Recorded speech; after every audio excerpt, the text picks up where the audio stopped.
क्या आप अपने जीवन में सच्ची शांति, प्यार और संतोष पाना चाहते हैं? क्या आप परमेश्वर के करीब जाने की राह खोज रहे हैं? आज हम बात करेंगे आत्मा के 9 अद्भुत फलों की, जो आपके जीवन को बदल सकते हैं और आपको परमेश्वर के और करीब ले जा सकते हैं। गलातियों 5:22 से 23 में बाइबल हमें बताती है आत्मा के 9 फलों के बारे में। ये फल हैं प्रेम, आनंद, शांति, धीरज, दया, भलाई, विश्वास, नम्रता और आत्मसंयम। ये सिर्फ शब्द नहीं है, बल्कि वो गुण हैं जो हमारे दिलों में परमेश्वर के प्रेम से उपजते हैं। सोचिए, अगर हमारा हर दिन इन गुणों से भरा हो तो हमारे जीवन का हर पल कितना अलग और सुंदर होगा। आइए इन फलों को एक एक कर समझें और जानें कि कैसे ये हमारी रोजमर्रा की जिंदगी को बदल सकते हैं।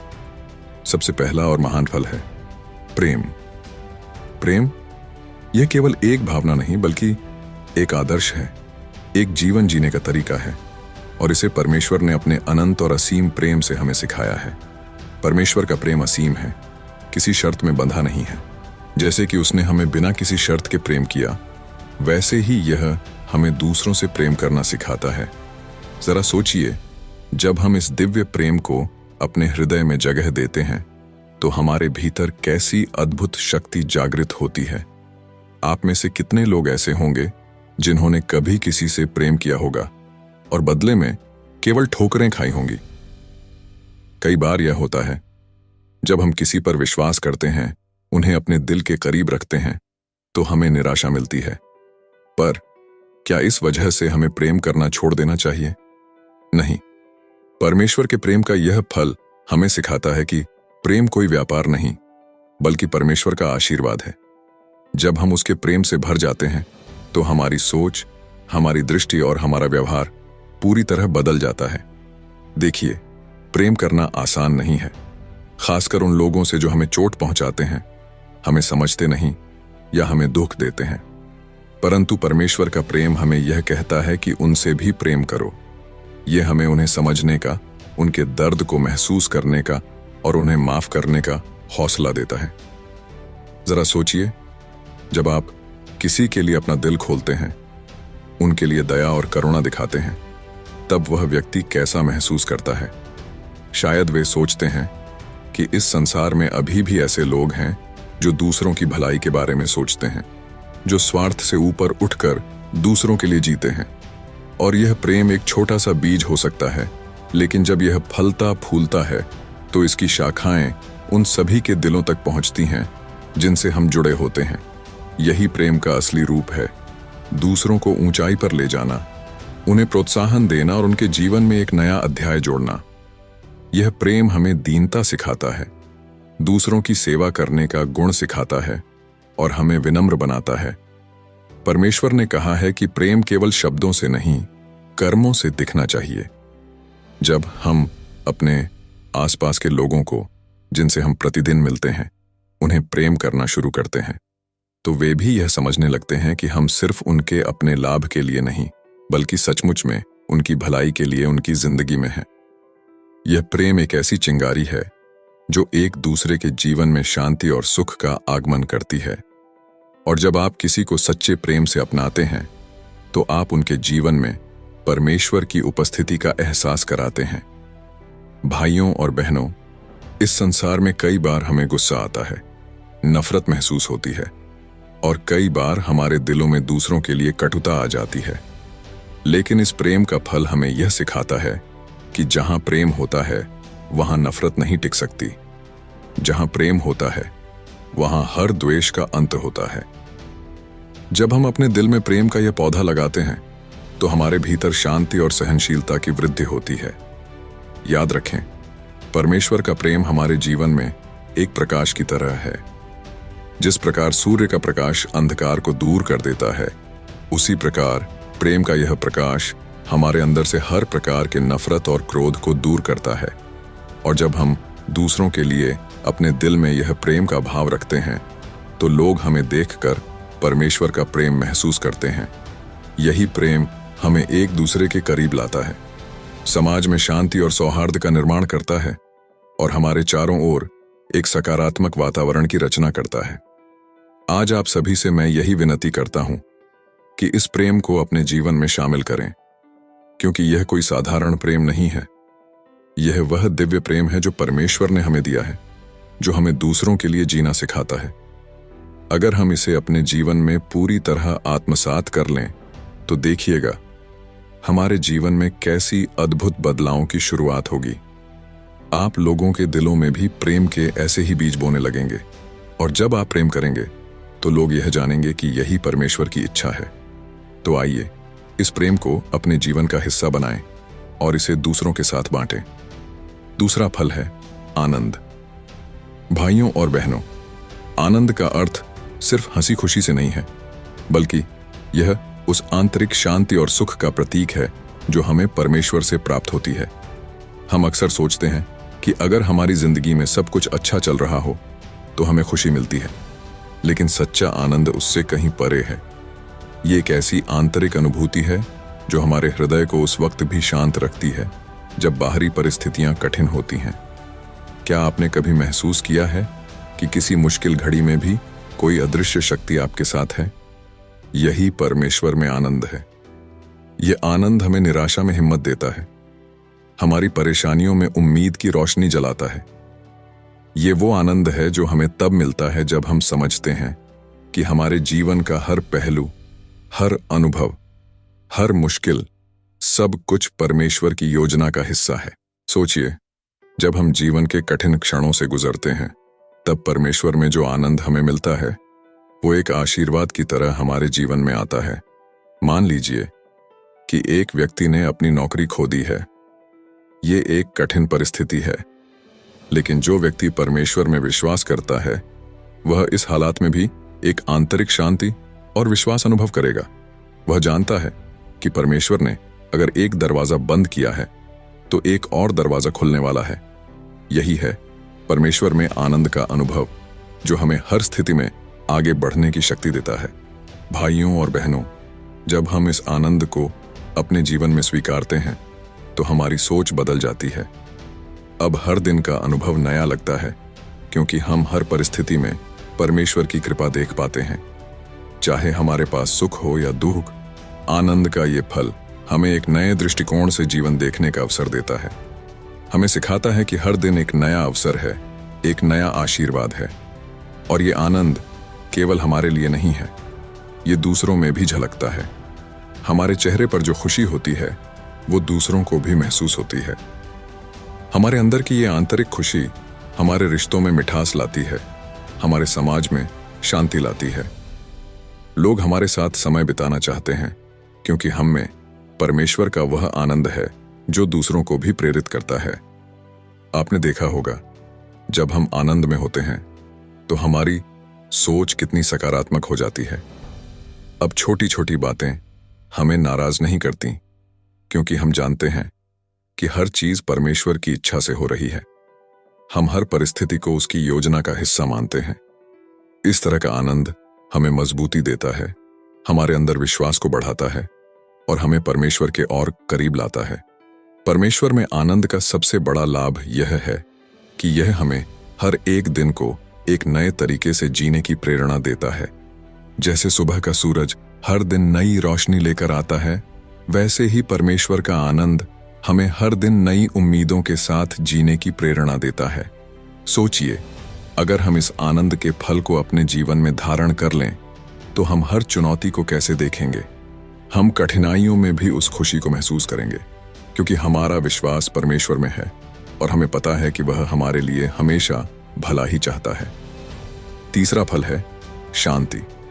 शांति वो आंतरिक सुकून जो इस संसार में न तो खरीदा जा सकता है, न ही किसी दौलत से पाया जा सकता है। ये वो शांति है जो केवल परमेश्वर में पूरी तरह से विश्वास करने पर मिलती है। प्रभु ने कहा है, मैं तुम्हें ऐसी शांति देता हूं जो दुनिया नहीं दे सकती। सोचिए, कैसी होगी वो शांति। वो शांति जो हमारे दिल और मन को थामे रखती है, चाहे परिस्थिति कैसी भी हो, चाहे हमारे चारों ओर कितनी भी उथल पुथल हो, चाहे कितने भी सवाल हमारे दिल में हों। यह शांति हमें हर परेशानी से परे ले जाती है। बहुत से लोग सोचते हैं कि शांति पाने के लिए उनके जीवन में सब कुछ सही होना चाहिए, हमें लगता है कि जब सभी समस्याएं हल हो जाएंगी तब हमें सच्ची शांति मिलेगी, लेकिन क्या यही सच्ची शांति है? नहीं। परमेश्वर की शांति बाहरी परिस्थिति पर निर्भर नहीं करती, बल्कि हमारे आंतरिक विश्वास पर निर्भर करती है। जब हम अपने जीवन के हर पहलू में परमेश्वर को सौंप देते हैं, तब हमारे दिल में एक ऐसा सुकून भर जाता है जो किसी भी तूफान में हमें स्थिर रखता है। यह शांति वही है जो यीशु मसीह ने अपने शिष्यों को दी थी, एक ऐसी शांति जो हर दर्द, हर आघात के बीच भी मन को स्थिर रखती है। कई बार जीवन में ऐसा भी होता है कि हम अपने आप को पूरी तरह से खो देते हैं। हम सोचते हैं कि सब कुछ खत्म हो गया है। उस समय में हमारे चारों ओर का अंधकार हमें डरा देता है, लेकिन उसी समय अगर हम अपने दिल को परमेश्वर के भरोसे सौंप दें, तो वही परमेश्वर हमें वो शांति देता है जो किसी भी तूफान से बड़ी होती है। एक बाइबल के पात्र पतरस का उदाहरण याद कीजिए। जब वो नाव में था और चारों ओर समुद्र में भयंकर तूफान था, तब यीशु ने उससे कहा, डरो मत। और पतरस उस पल में परमेश्वर के भरोसे पर चला और उसे एक अद्भुत शांति का अनुभव हुआ।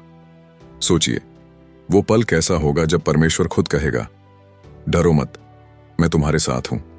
यही सच्ची शांति है। ये वो शांति है जो हमें भीतर से नया कर देती है, हमारी आत्मा को आराम देती है। जो लोग परमेश्वर में भरोसा करते हैं, वे जानते हैं कि चाहे इस संसार में कितनी भी उथल पुथल हो जाए, परमेश्वर हमारे साथ है। यह भरोसा ही हमें दुनिया की हर परेशानी से पार ले जाने वाली शांति का अनुभव कराता है। परमेश्वर से मिलने वाली शांति हमें निर्भीक बनाती है। हम जानते हैं कि हमारा मार्गदर्शन करने वाला परमेश्वर है, जो हमें कभी भी अकेला नहीं छोड़ेगा। जब हम उस पर पूरी तरह से विश्वास करते हैं, तब हमारे मन में डर, चिंता और आशंका के लिए जगह ही नहीं बचती। इस दुनिया में सब कुछ बदल सकता है, लोग बदल सकते हैं, हालात बदल सकते हैं, लेकिन परमेश्वर की शांति अडिग रहती है। सोचिए, जब हमारा भरोसा पूरी तरह परमेश्वर में हो, तो कौन सी चीज हमें हिला सकती है? यह भरोसा हमें उस चट्टान की तरह स्थिर रखता है जो किसी भी आंधी में डगमगाती नहीं है। इस शांति का अनुभव हमें तब होता है जब हम परमेश्वर के वचनों पर ध्यान देते हैं, जब हम उसकी उपस्थिति में प्रार्थना करते हैं। ये शांति हमें उसके करीब लाती है और हमें सिखाती है कि वास्तविक शांति बाहर की चीजों में नहीं, बल्कि भीतर की सच्चाई में है। जब भी हमारे जीवन में किसी कठिनाई का सामना हो, तब ये याद रखें कि परमेश्वर हमें अपने आत्मा के इस शांति के फल से भरना चाहता है। वो चाहता है कि हम हर परिस्थिति में, हर समय उस पर भरोसा बनाए रखें। जब हम पूरी तरह से उसका भरोसा करते हैं, तो वही शांति हमारे दिल में बस जाती है। इसलिए आज अपने दिल को परमेश्वर के हाथों में सौंपें। हर चिंता, हर दुख, हर डर को उसके सामने रखें और उससे कहें, हे प्रभु, मुझे तेरी शांति चाहिए। ये शांति ही हमें सच्चे अर्थों में परिपूर्णता देती है। यही शांति हमें याद दिलाती है कि परमेश्वर हमारे साथ है और वो कभी भी हमें छोड़कर नहीं जाएगा। चौथा फल है धीरज। धीरज का मतलब केवल इंतजार करना नहीं है, बल्कि सही तरीके से, सही हृदय से, सही दिशा में इंतजार करना है। जैसे एक किसान फसल को बोता है, फिर पानी, धूप और हवा के सहारे धैर्य से इंतजार करता है कि बीज अंकुरित हो, वैसे ही हमारे जीवन में भी धैर्य से इंतजार करने का समय आता है। परमेश्वर हमसे यही धीरज मांगते हैं। जब हम किसी बात के लिए प्रार्थना कर रहे होते हैं, जब किसी सपने के पूरा होने का इंतजार कर रहे होते हैं, या किसी आशीर्वाद की राह देख रहे होते हैं, यह धीरज का समय होता है।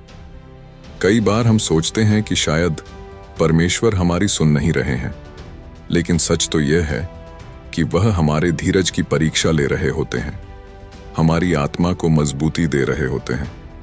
यह धीरज ही हमें परमेश्वर की ओर करीब लाता है।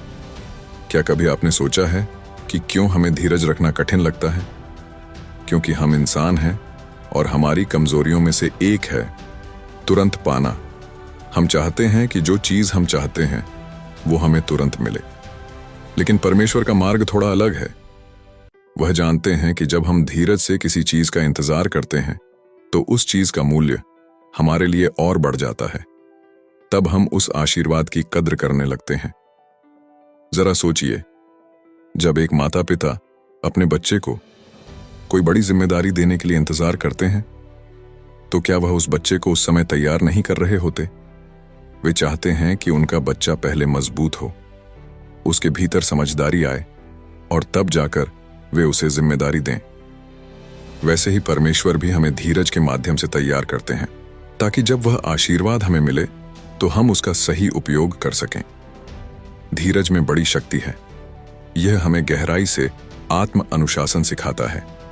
अपने आप को नियंत्रित रखना, अपने मन को शांत रखना और अपने विचारों को संयमित करना, यह धीरज का ही प्रभाव है। जब हम किसी कठिनाई में होते हैं, जब चीजें हमारे हिसाब से नहीं चलती, तब धीरज ही वह शक्ति है जो हमें उस स्थिति में ठहरने का हौसला देती है। जैसे एक नाविक समुद्र की ऊंची लहरों के सामने खड़ा रहता है, वैसे ही हम भी जीवन की उथल पुथल में धीरज के सहारे खड़े रह सकते हैं। धीरज की यही शक्ति है कि वह हमें हमारे आंतरिक संकल्प के और करीब लाता है। जब हम धीरज से किसी बात का इंतजार करते हैं, तब हमें विश्वास होता है कि परमेश्वर हमारे साथ हैं, और यही विश्वास हमें शक्तिशाली बनाता है। धीरज का मतलब है कि हम परमेश्वर पर पूर्ण विश्वास रखें कि वह हमारी भलाई के लिए ही सब कुछ कर रहे हैं। शायद अभी हमें समझ में ना आए, परंतु धीरज से हमें यह उम्मीद बनी रहती है कि परमेश्वर का हर कदम हमारे भले के लिए ही है। जब हम धीरज रखते हैं तो हम खुद को बहुत सी चीजों से बचा रहे होते हैं, अनावश्यक चिंता, तनाव और भय से। धीरज रखने वाला व्यक्ति अपने मन की शांति को बनाए रखता है, क्योंकि उसे यह भरोसा होता है कि जो होगा सही समय पर ही होगा, और इस भरोसे से वह खुद को बार बार परमेश्वर के चरणों में समर्पित कर देता है। धीरज ही हमें सिखाता है कि हमारा जीवन परमेश्वर की योजना में है और हमें उस योजना पर भरोसा रखना चाहिए। आपने देखा होगा, कई बार लोग सफलता की राह में असफल हो जाते हैं, सिर्फ इसलिए क्योंकि उन्होंने धीरज खो दिया। जब हमें परमेश्वर के वचन पर भरोसा होता है, तो धीरज रखना हमारे लिए आसान हो जाता है। हमें समझ में आता है कि हर कठिनाई में परमेश्वर का एक मकसद छिपा हुआ है। वह हमारे चरित्र को संवार रहे हैं, हमें मजबूत बना रहे हैं, ताकि हम उन आशीर्वादों को संभाल सकें जो वह हमें देना चाहते हैं। धीरज रखने का मतलब यह नहीं है कि हम बिना कुछ किए बस इंतजार करें। इसका अर्थ है कि हम अपने कर्तव्यों को पूरा करते हुए, अपने विश्वास को मजबूत रखते हुए आगे बढ़ें। जैसे एक किसान लगातार खेतों में काम करता है, वैसे ही हमें भी अपने प्रयास जारी रखने चाहिए। परमेश्वर हमारे धैर्य को देख रहे होते हैं, और जब वह देखते हैं कि हमने अपने अंदर धीरज को बसा लिया है, तब वह हमें हमारी मेहनत का फल देते हैं। आज आप चाहे किसी भी मुश्किल में क्यों ना हो, चाहे वह किसी सपने के पूरे होने का इंतजार हो, या किसी आशीर्वाद का, या शायद किसी कठिनाई से निकलने का, याद रखिए, धीरज का फल बहुत मीठा होता है। जब हम परमेश्वर के समय का इंतजार करते हैं, तब हमें एक विशेष आशीर्वाद मिलता है। वह आशीर्वाद जो हमें परमेश्वर के और करीब लाता है। तो मेरे प्यारे भाई बहनों, अगर आप धीरज में रहेंगे तो देखेंगे कि परमेश्वर का प्रेम आपके जीवन में कैसे बढ़ता है। उसका विश्वास आपको हर दिन शक्ति देता है। धीरज हमें सिखाता है कि सही समय पर सही चीज हमें मिलती है, और वह समय परमेश्वर के हाथ में होता है। बस हमें अपना विश्वास बनाए रखना है, अपने दिल में धीरज को संजो कर रखना है, और बाकी सब परमेश्वर पर छोड़ देना है। आइए हम सब मिलकर प्रार्थना करें कि परमेश्वर हमें धीरज का यह फल प्रदान करें, कि हम हर परिस्थिति में अपने मन को शांति में रखें और उसके प्रेम में स्थिर रहें। धीरज हमें परमेश्वर के और करीब लाने वाला फल है। इसे अपनाइए और अपने जीवन में बदलाव देखिए। 5वां फल है दया। भाइयों और बहनों, दया हमारे हृदय का वो हिस्सा है जो हमें दूसरों के दर्द, उनकी तकलीफों और उनकी जरूरतों के प्रति संवेदनशील बनाता है। परमेश्वर ने हमें दयालु बनाया है ताकि हम दूसरों के जीवन में उनके बोझ को थोड़ा हल्का कर सकें। जब हम किसी के लिए एक छोटे से दयालु काम करते हैं, चाहे वो किसी गरीब की मदद करना हो, किसी दुखी के साथ कुछ वक्त बिताना हो, या फिर किसी के चेहरे पर एक छोटी सी मुस्कान लाना हो, यह सब दया के ही रूप हैं। दया कोई बड़ी चीज नहीं मांगती, यह हमारी छोटी छोटी कोशिशों में छुपी होती है। दया का मतलब यह नहीं कि हम बस दूसरों के लिए बलिदान दें, बल्कि इसका अर्थ यह है कि हम उन्हें एहसास दिलाएं कि वो अकेले नहीं हैं। सोचिए, जब हम किसी को एक अच्छा शब्द कहते हैं या उनकी मदद के लिए हाथ बढ़ाते हैं तो वो कैसा महसूस करते हैं। एक बार एक संत ने कहा था, दयालु बनो, क्योंकि हर कोई अपने अपने संघर्ष में है। कितनी गहराई है इस बात में, और हम इस दया के फल से अपने जीवन में भी शांति पाते हैं। जब हम किसी की सहायता करते हैं, किसी के आंसू पोंछते हैं, तब हम महसूस करते हैं कि हमारे जीवन में एक अलग आनंद और संतोष आता है। दया का एक और गहरा पक्ष है, यह हमें खुद को पहचानने में मदद करता है। दूसरों के दर्द को समझने के लिए हमें पहले खुद के दिल में संवेदनशीलता लानी पड़ती है, और यह संवेदनशीलता हमें परमेश्वर के करीब ले आती है। कई बार हमारे समाज में यह देखा गया है कि हम दूसरों को दोष देते हैं, उनका मजाक उड़ाते हैं और उनके संघर्षों को नजरअंदाज कर देते हैं। लेकिन सोचिए, अगर उसी जगह पर हम दया दिखाएं तो समाज में कितनी सकारात्मकता और प्रेम फैल सकता है। जैसे एक पथिक को यात्रा में पानी की आवश्यकता होती है, वैसे ही हर व्यक्ति को प्रेम और सहारे की आवश्यकता होती है। दया का यह छोटा सा कदम हम सब के जीवन को बदल सकता है। परमेश्वर भी चाहता है कि हम उसके प्रेम और दया के वाहक बने। जब आप किसी को देखकर मुस्कुराते हैं, किसी को सहारा देते हैं, तो आप केवल उस इंसान को खुश नहीं करते, आप अपने अंदर भी एक खुशहाली महसूस करते हैं। याद रखिए, परमेश्वर ने हमें दया का फल इसलिए दिया है ताकि हम दूसरों के दुखों को कम कर सकें। छठा फल है भलाई। भलाई वो विशेषता है जो हमें हमारे आसपास के लोगों की भलाई के लिए प्रेरित करती है। जब हम दूसरों की भलाई के लिए काम करते हैं तो हम अपने जीवन में न केवल उनके लिए बल्कि अपने लिए भी एक बदलाव लाते हैं। भलाई का मतलब सिर्फ अच्छे कार्य करना नहीं है, बल्कि यह हमारे दिल की स्थिति को भी दर्शाता है। जब हम किसी की मदद करते हैं तो हमें यह समझना चाहिए कि हम सिर्फ एक इंसान नहीं, बल्कि एक सच्चे भाई या बहन के रूप में काम कर रहे हैं। यह सोचने की जरूरत है कि क्या मैं उस व्यक्ति की मदद कर सकता हूं? क्या मैं उसके लिए एक प्रकाश की किरण बन सकता हूं? हम सबके जीवन में ऐसे पल आते हैं जब हमें दूसरों की मदद करने का मौका मिलता है। क्या आपने कभी सोचा है कि आपकी एक छोटी सी मदद किसी के जीवन में कितनी बड़ी बदलाव ला सकती है? मैंने देखा है कि एक बार जब एक युवा व्यक्ति ने एक बुजुर्ग व्यक्ति को सड़क पार करने में मदद की, तो वह न केवल उस बुजुर्ग के चेहरे पर मुस्कान लाया, बल्कि उसने अपने आसपास के लोगों को भी प्रेरित किया। जब हम भलाई का कार्य करते हैं तो हम केवल उस व्यक्ति की मदद नहीं कर रहे होते, बल्कि हम अपने अंदर एक सच्ची खुशी का अनुभव भी कर रहे होते हैं।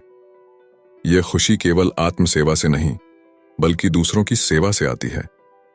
यही तो परमेश्वर की इच्छा है कि हम एक दूसरे के लिए खड़े हों और एक दूसरे की मदद करें। आपको पता है, जब हम दूसरों के लिए भलाई करते हैं तो हम ईश्वर के करीब होते हैं। परमेश्वर ने हमें अपने पास लाने के लिए भलाई का एक मार्ग दिया है। हम जब भलाई करते हैं तो हम उसके प्रेम को फैलाते हैं। यह सिर्फ हमें नहीं, बल्कि उन लोगों को भी बदल देता है जिनकी हम मदद कर रहे हैं। भलाई का फल हर एक व्यक्ति की जिंदगी में एक नया सवेरा ला सकता है। अगर हम अपने चारों ओर देखें तो हम पाएंगे कि कई लोग ऐसे हैं जिन्हें हमारे सहयोग की जरूरत है। कभी कभी वो सहयोग एक साधारण सा काम हो सकता है, जैसे किसी की बात सुनना या किसी के दुख को समझना। हमारे छोटे छोटे कार्य भी किसी की जिंदगी में बड़ा परिवर्तन ला सकते हैं।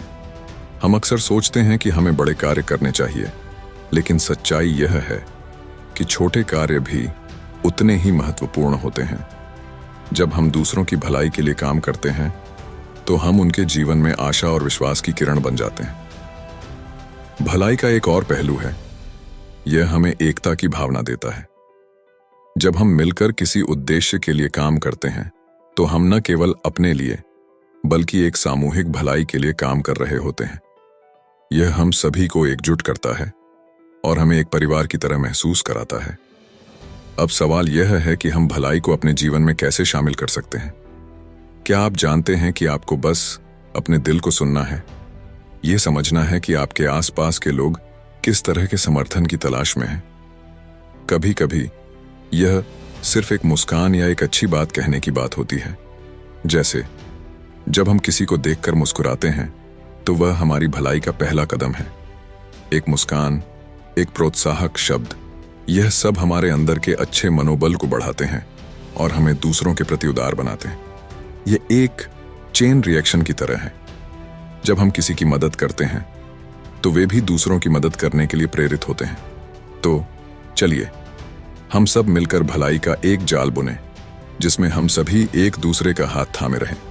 याद रखें, भलाई एक ऐसी चीज है जो न केवल हमारे जीवन को बल्कि समाज को भी बदल सकती है। आइए हम सब मिलकर यह प्रण करें कि हम अपने जीवन में भलाई को हमेशा प्राथमिकता देंगे। यह न केवल हमें परमेश्वर के करीब ले जाएगा बल्कि हमारे चारों ओर के लोगों के जीवन में भी सकारात्मक बदलाव लाएगा। 7वां फल है विश्वास। दोस्तों, विश्वास का मतलब है कि हम परमेश्वर के प्रति हर स्थिति में वफादार रहें। जीवन में कई बार ऐसी कठिनाइयां आती हैं जब हमारा विश्वास डगमगाने लगता है, जैसे कि कोई कठिनाई हमारे सामने आती है या जब हम असमंजस में होते हैं, तब हमें विश्वास की आवश्यकता होती है। आप सोच रहे होंगे क्यों? क्योंकि विश्वास हमें मजबूती देता है। जब हम कठिनाई में होते हैं तब हमें यह एहसास होता है कि हम अकेले नहीं हैं। परमेश्वर हमारे साथ है, वह हमें संभालता है, हमारी हर कठिनाई में हमें सहारा देता है। हमें बस उस पर भरोसा करना है। यशायाह 41:10 में लिखा है, मत डरो क्योंकि मैं तेरे साथ हूं। ये वचन हमें बताता है कि जब हम कठिनाइयों का सामना करते हैं तब हमें डरने की कोई आवश्यकता नहीं है, क्योंकि परमेश्वर हमेशा हमारे साथ है। आइए थोड़ी देर के लिए उन पलों के बारे में सोचें जब आपने परमेश्वर पर विश्वास रखा है। क्या आपको याद है जब आप मुश्किल में थे और आपने केवल प्रार्थना की? उस समय आपको लगा कि सब कुछ खत्म हो गया है, लेकिन फिर जैसे जैसे आपने विश्वास रखा, आप देखेंगे कि परमेश्वर ने कैसे आपके लिए रास्ते खोले।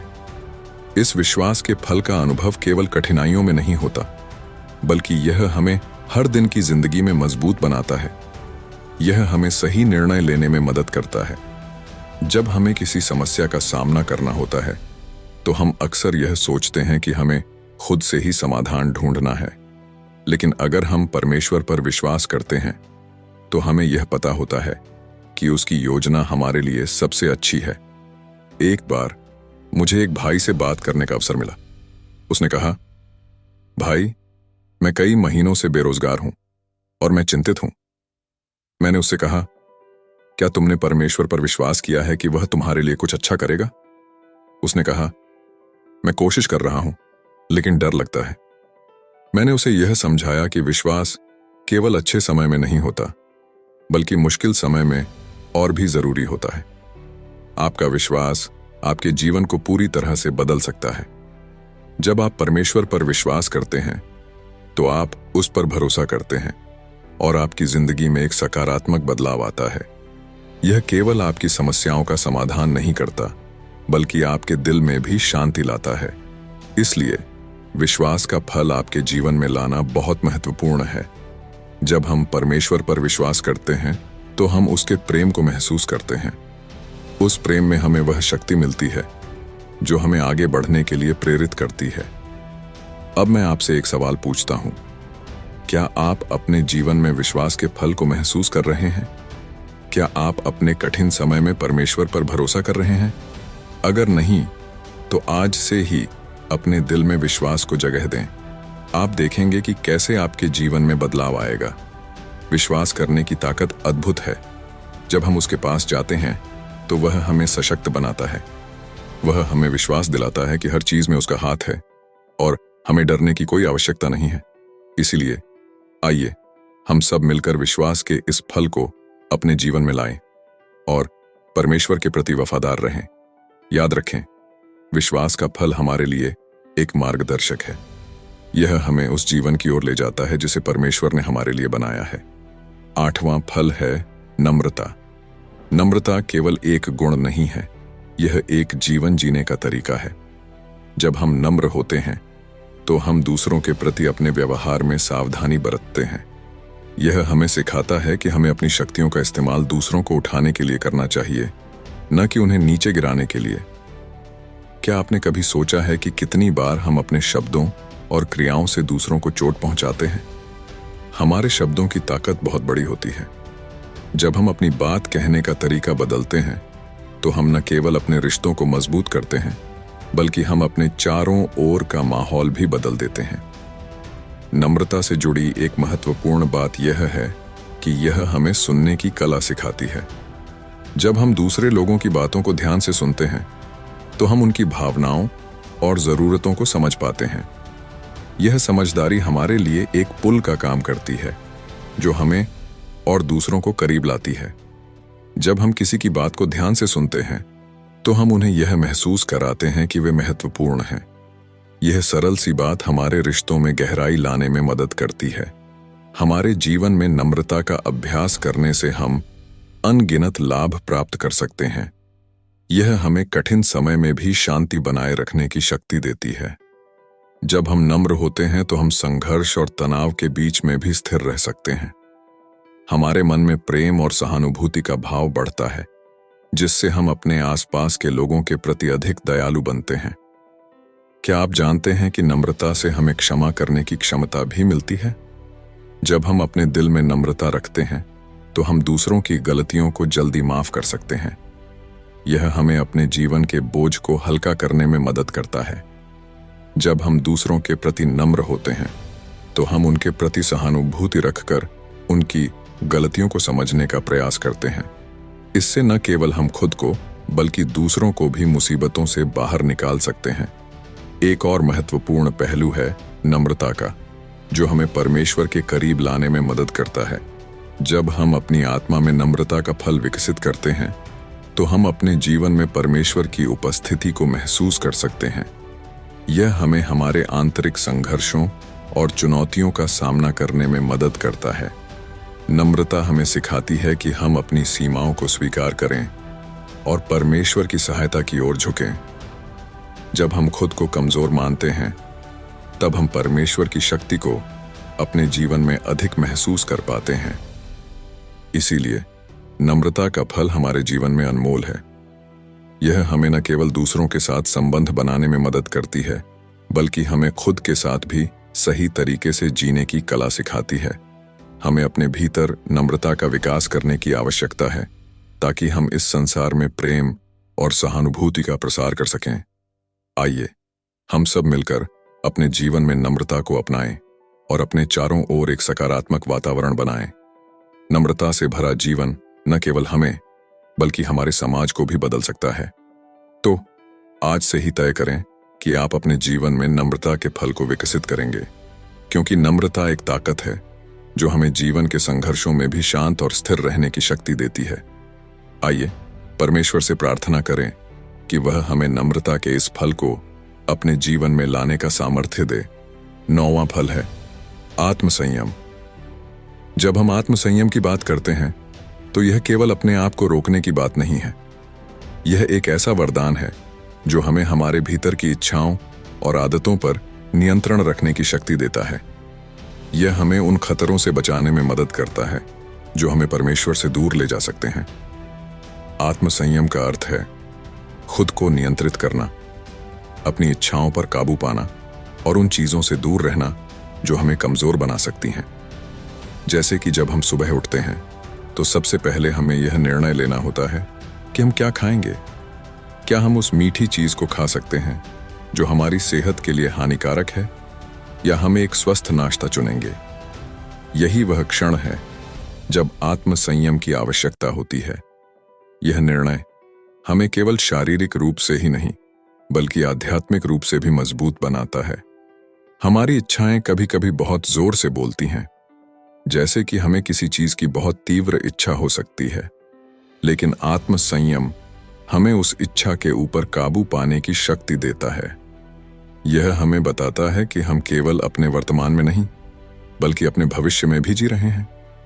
जब हम आत्मसंयम का पालन करते हैं तो हम अपने जीवन को एक नई दिशा में ले जा सकते हैं। क्या आप जानते हैं, आत्मसंयम केवल भोजन या किसी अन्य भौतिक वस्तु पर नियंत्रण नहीं है। यह हमारे विचारों, भावनाओं और व्यवहार पर भी लागू होता है। जब हम गुस्सा करते हैं तो क्या हम तुरंत प्रतिक्रिया करते हैं या हम थोड़ी देर रुककर सोचते हैं? आत्मसंयम हमें यह समझने में मदद करता है कि हमें हर परिस्थिति में अपने व्यवहार को कैसे नियंत्रित करना है। इसी तरह जब हम जीवन के मुश्किल समय में होते हैं तब हमें कई बार ऐसी बातें कहने का मन होता है जो शायद हमें नहीं कहनी चाहिए। आत्मसंयम हमें सिखाता है कि हमें अपनी जुबान पर काबू रखना है। यह हमारी नकारात्मक भावनाओं को सही दिशा में मोड़ने में मदद करता है। जब हम किसी पर गुस्सा होते हैं तब हमें खुद से पूछना चाहिए, क्या यह सच में सही प्रतिक्रिया है? आत्मसंयम हमें एक बेहतर इंसान बनाता है। यह हमें अपने आप को सुधारने का अवसर देता है। जब हम अपने भीतर आत्मसंयम विकसित करते हैं तो हम अपने चारों ओर के लोगों पर भी सकारात्मक प्रभाव डालते हैं। हम दूसरों के सामने एक उदाहरण बनते हैं। लोग हमें देखकर प्रेरित होते हैं और यह उनके जीवन में भी बदलाव लाता है। याद रखें, आत्मसंयम केवल एक दिन का काम नहीं है। यह एक निरंतर प्रक्रिया है। जैसे जैसे हम इसे अपने जीवन में शामिल करते हैं, यह हमारे व्यक्तित्व का हिस्सा बन जाता है। और जब हम हर दिन आत्मसंयम के साथ जीते हैं तो हम वास्तव में परमेश्वर के करीब जाते हैं। हम उसकी इच्छा के अनुसार जीते हैं और उसके मार्ग में चलते हैं। इसलिए जब भी आप किसी भी प्रकार की चुनौती का सामना करें, अपने भीतर आत्मसंयम को याद करें। अपने आप से कहें, मैं इस पर काबू पा सकता हूं। अपने आप को उस चुनौती के ऊपर उठाने के लिए प्रेरित करें। जब हम आत्मसंयम की ताकत को पहचानते हैं तो हम अपने जीवन में नई ऊंचाइयों को छू सकते हैं। आत्मसंयम हमारे लिए एक गहना है जो हमें सच्चे प्रेम और समर्पण के साथ परमेश्वर के करीब ले जाता है। दोस्तों, आत्मा के ये 9 फल न सिर्फ हमारे जीवन को धन्य बना सकते हैं, बल्कि परमेश्वर के करीब जाने का एक सशक्त माध्यम भी है। आइए हर दिन इन फलों को अपने जीवन में अपनाएं और देखें कि कैसे परमेश्वर हमारे जीवन को बदलते हैं। आपको इस वीडियो में कौन सा फल सबसे अच्छा लगा, कमेंट में जरूर बताएं। अगली बार एक नए विषय के साथ मिलते हैं।